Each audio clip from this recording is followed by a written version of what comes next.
Hi friends, happy Sunday. Welcome to another vlog. Here we go, another week or another few days. Not sure how long this is gonna be.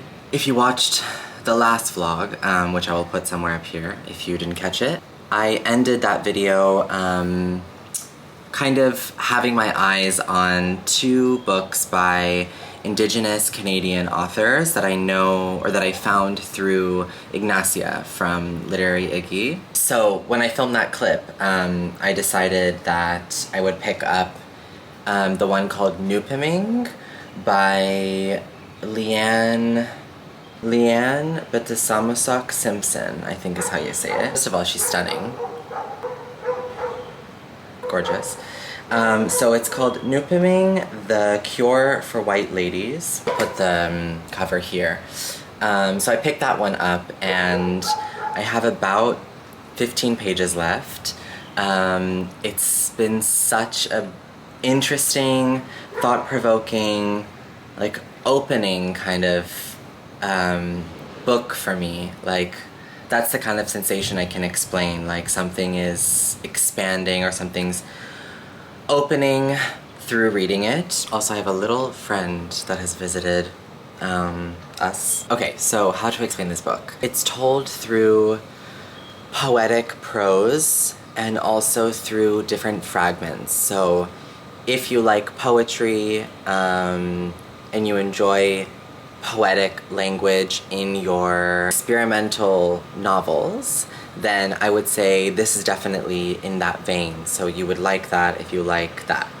The book opens by describing a sort of spirit that is inside a frozen lake and that has been kind of shattered into 7 different beings, some of which are animals, some of which are plants, and some of which are people.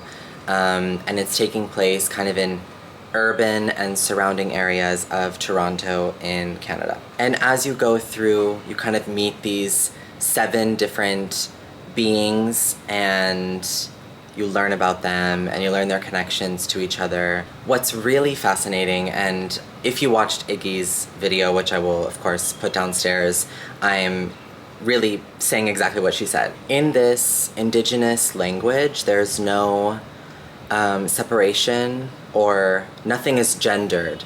So things are separated between things that are animate and things that are inanimate. So everything has they, them pronouns, including the animals, the nature, the humans, the non-humans. They all have they all are written from they pronouns, and that is just so interesting, so beautiful. It creates this really inclusive and sort of, there is no hierarchy. This culture is just really inspiring and beautiful, and this kind of conversation between the natural world and being a person. This is part of the kind of open expansion that I'm feeling reading this book, because I'm going to do research about these beautiful traditions in this culture and also this sort of queerness that is just embedded in this writing specifically, and in Leanne's kind of what she's doing with this book, but queerness even in nature through communication. I'm looking at my notes that I've been writing down as I'm reading this, like body is earth and going back to the earth, coming from the earth. There's repetition of whole phrases or whole pages repeat a few times, and it talks a lot about ceremonies and cyclical ceremonies over a period of time, and so she does that through literally cyclical writing and repetition, how knowledge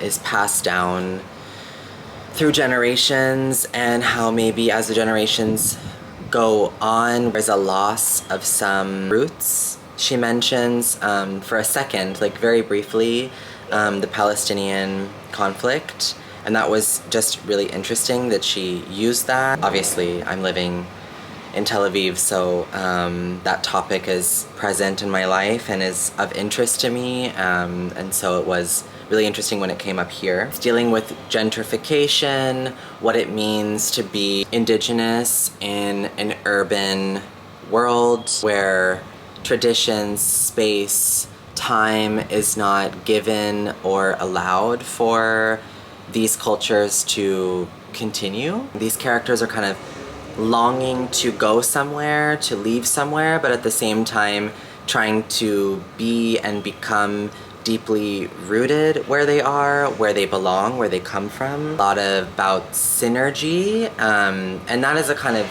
big pillar of this, how to work together. That's so inspiring. These 7 beings having grace for each other, taking care of each other, feeling that it is about the collective. Sorry, there's ridiculous construction happening there.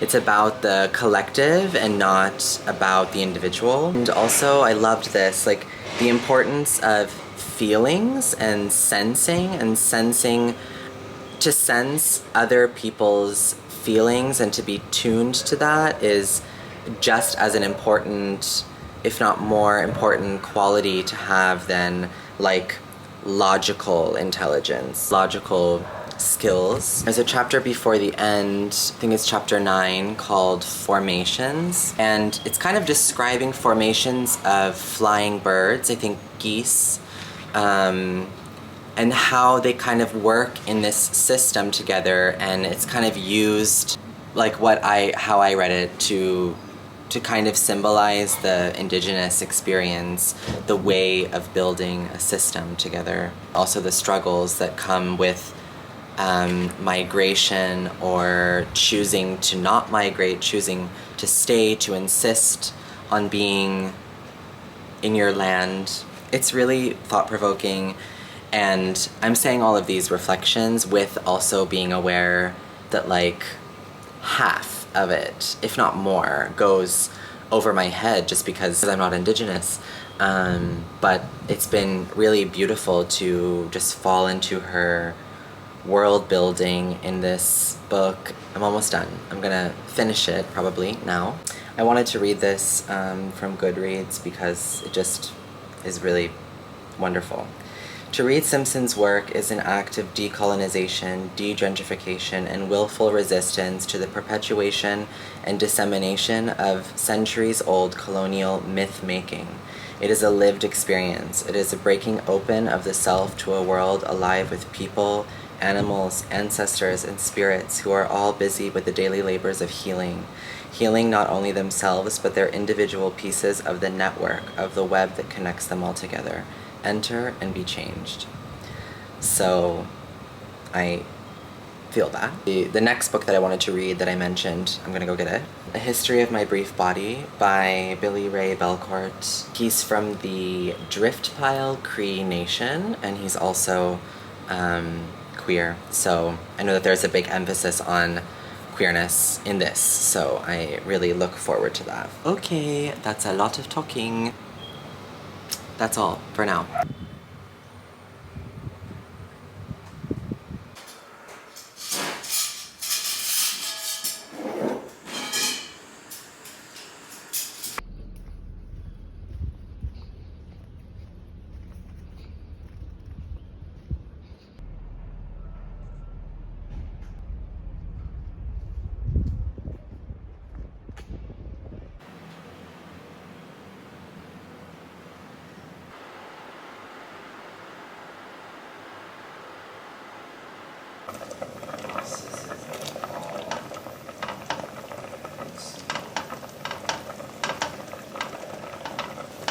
So earlier I was talking to you on my balcony about this book, and I just couldn't get my thoughts straight, and yeah, anyway, I was having a hard time.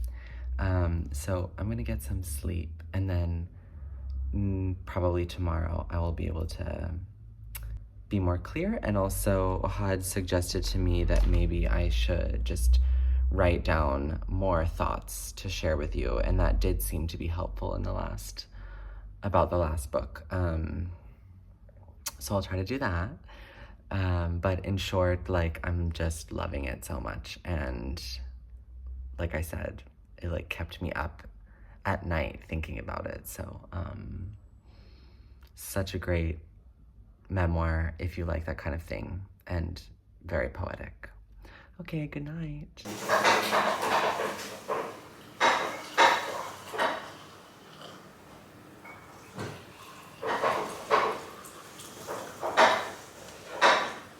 Hello.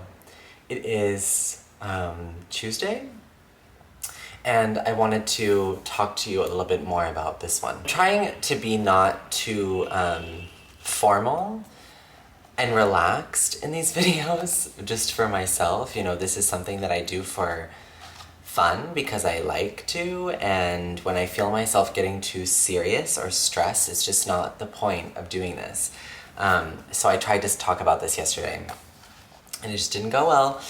So, take two. Billy Ray Belcourt is such a gorgeous writer, and it makes sense that he's a poet because this is so, it uses language in such a poetic way, but also just very intellectual, very well researched. I keep going back to the notes when certain things are cited, and I'm just pinning a lot of other books that I want to read or different figures that I want to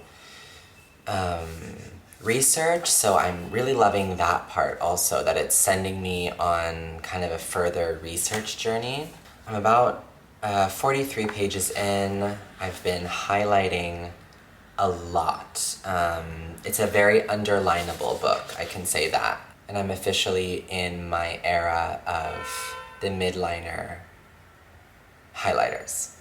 I know everyone's already been through that, but I'm now just arriving. I'm really enjoying to learn about his life, about the intersection between queerness and being indigenous. The kind of overall theme that's being introduced in the beginning of this book is this idea of what he calls joy as an act of opposition, joy as a way of decolonizing, happiness, love, and joy just as the ultimate act of resistance. And I think that is just so beautiful and heartfelt, and you feel the struggle and the ugliness of the reality of life in the language and in the lines of this book, but you also feel that sense of reclaiming and pushing forward joy, to live life fully as an act of rebellion. And as a queer person, I love that whole element to this. He's talking also a lot about Canada, the political landscape, what colonized Canada feels like to an Indigenous person. As he writes here, as such, I internalized the ugliness of colonialism. I pitted the world against myself. I didn't know what to do with my agony, so I did what most do with the at once unknown and menacing. I waged a war on it, on myself. Desire appeared around me as a flammable entity. I ran around with my hands on fire. I have died, I have lived, what glory. I loved this line.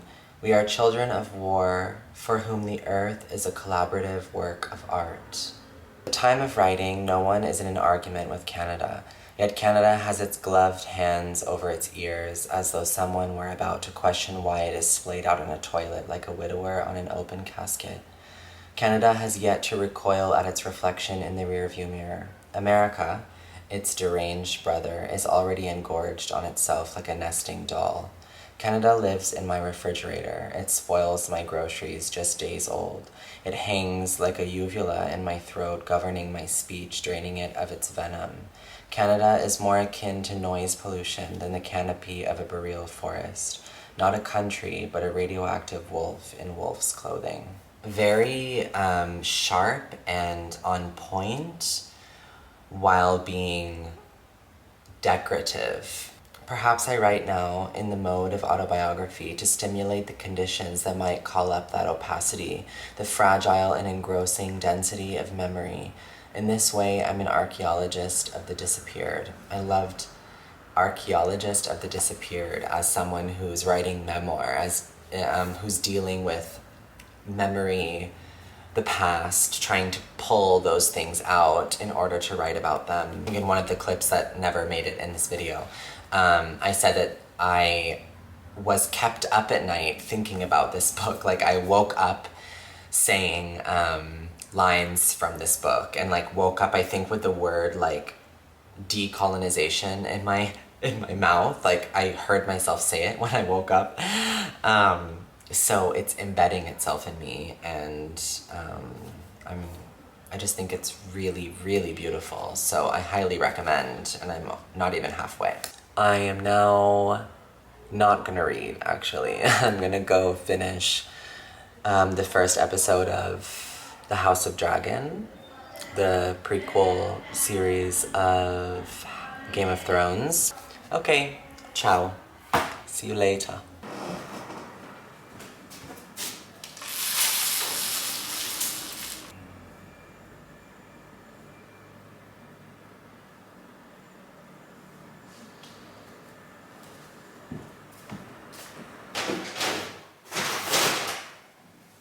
It's good? Uh-huh.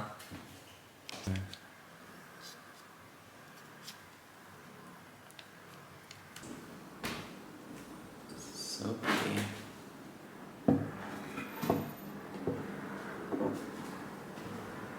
Good morning. This shirt is practically destroyed, but I think my mom literally breastfed me in this shirt, so I will never, ever get rid of it, no matter if it becomes a rag.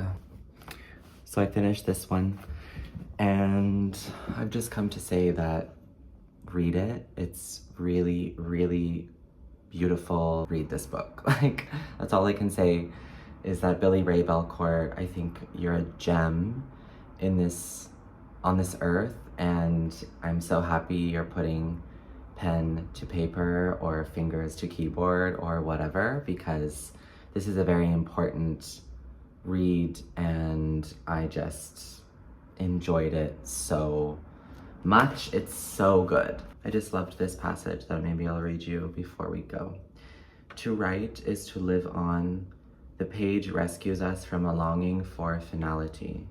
Grief doesn't wholly assail our imaginations. The creative drive, the artistic impulse, is above all a thunderous yes to life. It's almost on the last page, and then there's a kind of long section in the end, which just like is one beautiful just cap to this book. What determines our lives as NDNs and or queers are pain and trauma, love and hope. Death looms at all scales, individual to planetary. But there is also an ecology of creativity, one indivisible from our futurity.